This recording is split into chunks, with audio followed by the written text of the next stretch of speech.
and welcome to my YouTube channel, Juliet Neil Crafts. So this week I've been spending lots of time playing with these stamps from Dolly Dimples, the fabulous cakes. The more I play with them, the less wrappers I have. There we go, we've got lots of different stamps. But a lot of these stamps have like little extras. So this stamp has got a spare mushroom house there. This stamp has got some little birds. This stamp has got a spare little teddy bear on it there. Let me see, does this one have? And this stamp, this one here has some flowers. So I was thinking, let's see if we can make something using all the little added extras. So they've not been put in there as the main feature or hero image. They've been put in there as sort of little accents. But let's see what we can make using the accents, as it were.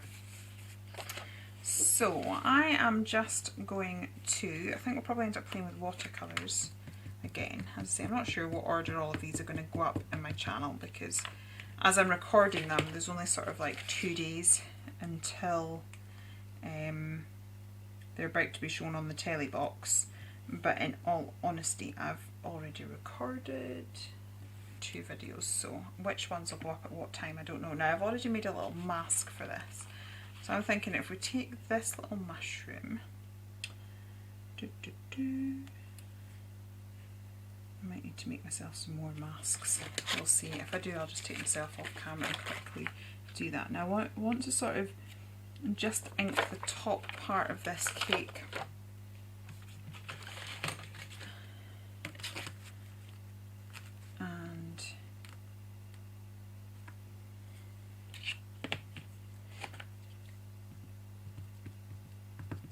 Sort of want the top of it, because it's like it would still look like the ground. It only starts looking like a cake if we go really far below it, so I'm thinking that we'll pop that there, like so. Okay, like that, and then let's stamp another little mushroom house over here. We'll almost make like a little mushroom village something or other.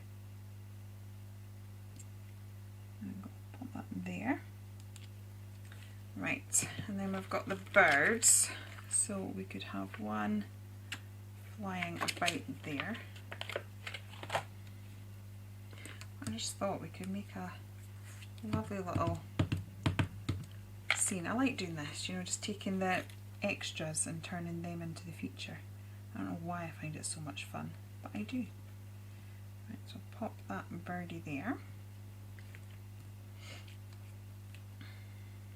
This is a really juicy ink pad. Right, and then I'm going to take the flowers from this stamp set here and we'll add a few little flowers. I think I am just going to have to quickly make a mask for these 2 mushrooms, so I'll just do that and then I'll be back. I've added my little paper masks now. I'm just going to reposition that one slightly, so it's slightly askew. And then what I'm going to do is stamp a couple of the flowers. I will sort of probably draw stalks on them later, but just to kind of, I don't know, create a bit of interest. I'll have maybe one down here as, oh, that was lucky that didn't end up on my piece. Right, so I've got some smaller ones of these 2, so let's get a couple of those stamped. And as I said, what I will do is I will draw little stalks and things for those. Right, let me just clear up this. And what I have done, because I've been sort of using different things so far today, I mean, I know you're not going to watch all of these in order, but I've used my Zig markers, which I've not used in ages. I've used Jane Davenport watercolours, so I'm trying to like use some of my stash that's just sitting there and not getting any love. So I've actually pulled out my Inktense pencil, so if we remove that, we've now created a little mushroom scene. I will sort of cut that down so it all becomes a full scene, and then we'll stick it on a card. But I've got these most gorgeous Inktense pencils that I use all the time. Like seriously, I use them all the time. But I use them for doing shadowing, which is not really why I bought them. I mean, I bought them so that I'd have all this amazing colouring medium for colouring in. And I very rarely use them for the purpose of colouring in.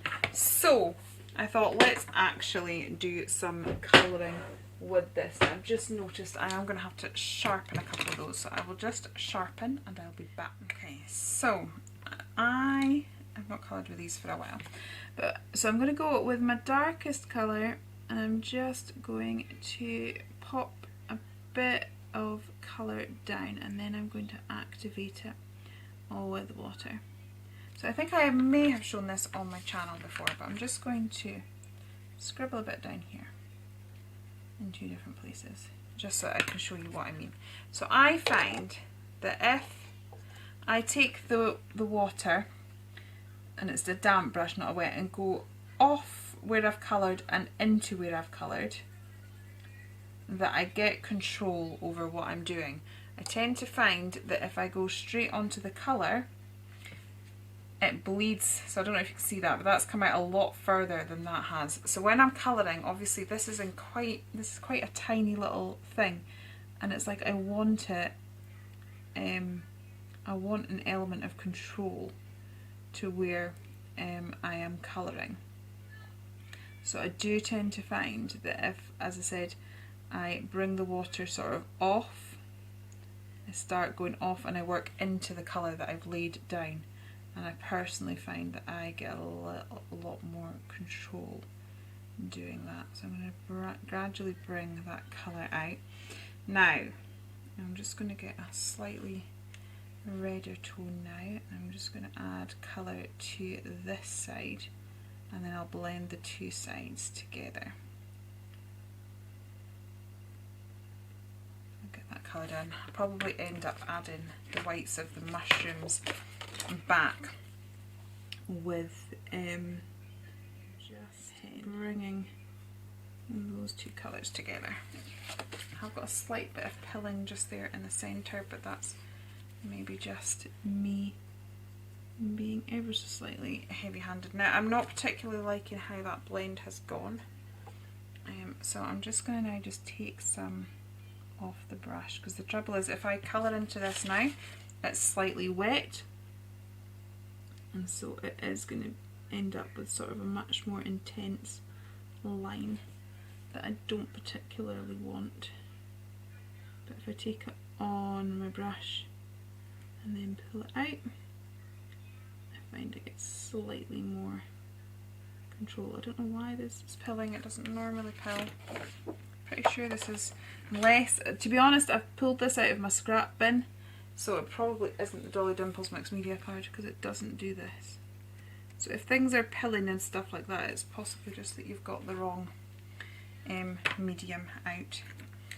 So I'm going to let that dry, because one of the beauties of Inktense is that once it's dry, it's permanent. I'm not particularly liking how the blend has gone right at this moment in time. I'm not going to stress about it. What I'm going to do is just let that dry, and I'll come in and work that bit again later. Now what's cool about using a watercolour pencil is that you have the control of a pencil, but the sort of movement of a watercolour, and as I said, the added benefit of your Inktense pencils is once they dry, they're permanent. So the ability to layer, you don't have the ability to layer so much with watercolours, because obviously you move the layer that's below it because it's water reactive, but because these remain permanent, you do actually get that ability, so it does make it quite a unique product. So again, I'm going onto the blank area and moving in. So as always, it's most likely going to take me a little while to colour because, yeah, it just does. It takes me ages. And that's okay, because I enjoy it. If you don't enjoy labour intensive colouring, then don't do it. Just do what you enjoy. I mean, some people say, oh, I can't be bothered with that. It's like, I don't have the patience to spend hours at it. Well, that's fine. Don't. You know, you can get just as interesting and exciting effects without spending as long. I happen to enjoy taking my time, building up the colours, building up the layers, building up the depth of colour. It's what I enjoy, which is why I do it. So everybody each to their own. I know, like Louise Sims, she hates getting her alcohol markers out. I love it. And Charmaine, who designed these stamps, she's going to say to her, oh, stop playing with your alcohol markers. You know, just because we're doing it doesn't mean that's what you have to do. If you feel more confident and you enjoy your watercolours because they're quicker, then absolutely go for that. I'm enjoying playing with slightly different mediums, to be honest, to what I normally play with. But I'm still going to end up layering and layering and layering because I just can't help myself, quite frankly. But as I said, that's where I get my enjoyment. Colouring is my favourite thing. Obviously, like, doing crafting is my job now, so there's elements of it that's, you know, there's a lot of paperwork, there's a lot of admin, there's designing, drawing and stuff like that. And as much as I enjoy the drawing and things like that, my favourite element of everything that I do is the colouring. I'm just going to get some new colours.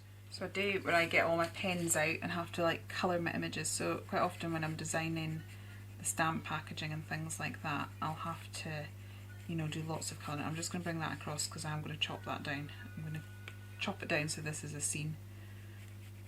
And so at the minute I'm just sort of wanting the grounding elements to be there. I'm going to blend another colour in as well. I'm going to get that down first.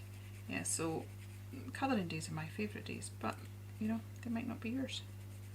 That's okay. We all bring something different to the table, and that's what makes crafting fun, because we're all bringing something unique. We're all bringing our take on it, and so just embrace what you enjoy. No point comparing yourself to others. It doesn't do anybody any good to sit there and compare yourself to others. It's fine if you want to learn from them. You know, if you're interested in it and you want to learn, then fair enough. But don't put yourself down because something isn't your style or what you particularly enjoy. I'm going to go quite dark under these bits here because I'm just going to pause the video a second because I just need to double check something. So what I am doing with this is I'm sort of colouring in sections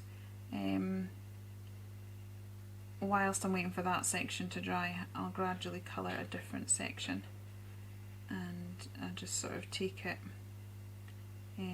from there. So I quite often do this when I'm doing a watercolour style painting or colouring, is you just sort of have to do one section and then move away, whereas like maybe if I'm using alcohol markers, I kind of sort of build up the whole image. I would do all certain bits together, but I don't tend to do that, because obviously if I was to do yellow into red while red's still wet, it's going to bleed in and give me orange and stuff, so I do just sort of have to sort of think about it for a little second.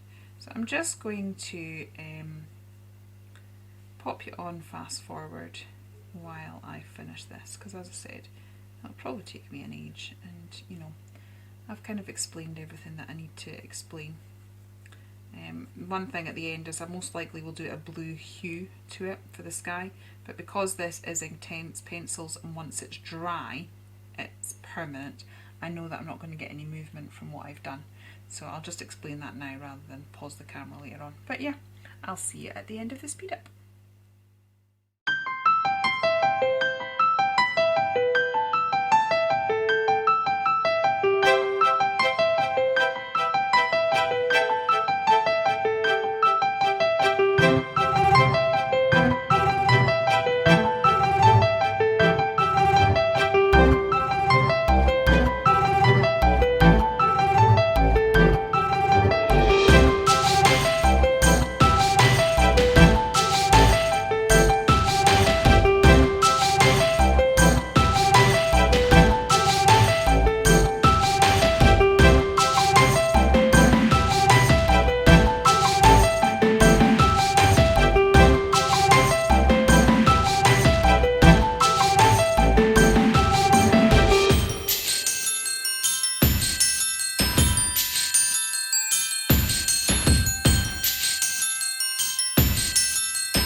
out, I'm just going to grab one of the pink pencils here, and I'm just going to brush my paintbrush against the pencil, and it's just going to create some pink flicks.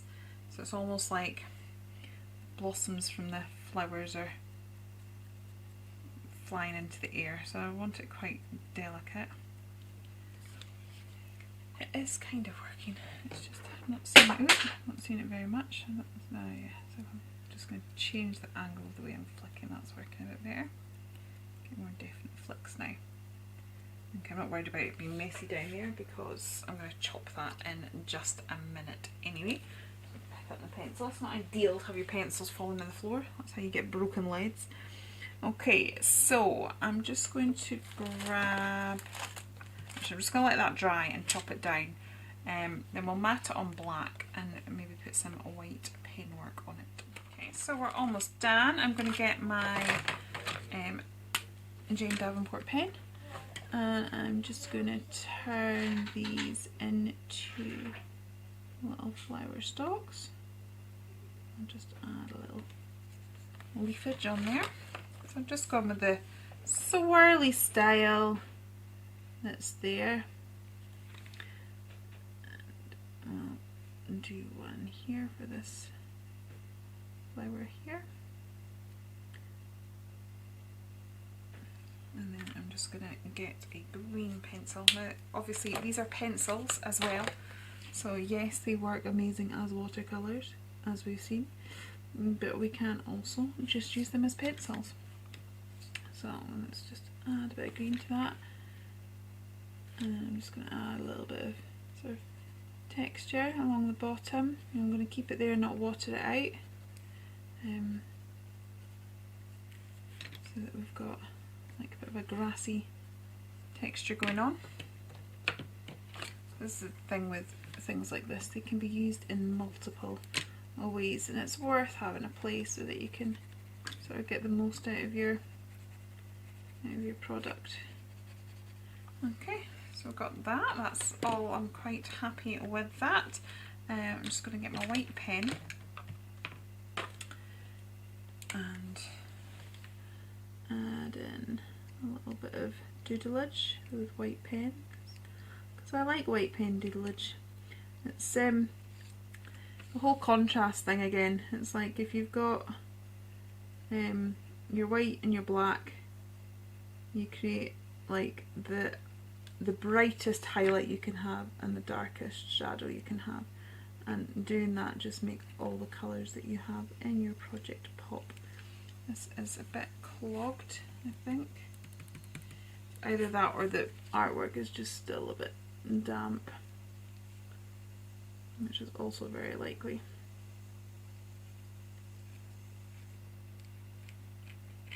But it's fine. I'm getting a bit of a sketchy white look, which is what we're needing anyway. It's all good. It's all good.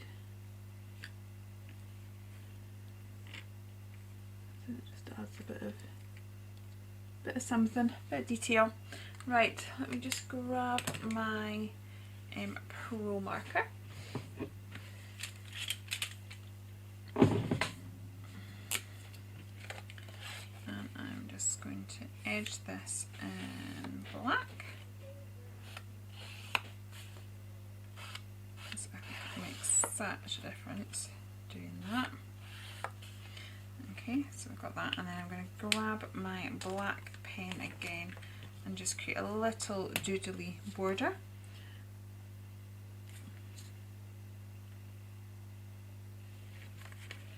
And then I think I'll just mount that on black, and then that's ready either to be thrown into a journal or matted onto the front of a card. But I'm quite pleased that we've managed to create a whole feature piece and we've not used any of the feature stamps, which I do quite like doing this as an exercise with any body stamps that I buy, because sometimes we can sort of miss the little ones and not realise just quite how powerful they are. So I'm just going to mark that in black, clear my desk, and I'll be back in a minute. Okay, so that is my project all finished there. I hope you have enjoyed spending a little bit of time with me, building up a scene and doing a bit of watercolouring with the Inktense pencils. Thank you so much for joining me. If you have enjoyed it here, please do consider liking and subscribing, and I will be back with some more crafty goodness very, very soon. Okay, take care then, and goodbye!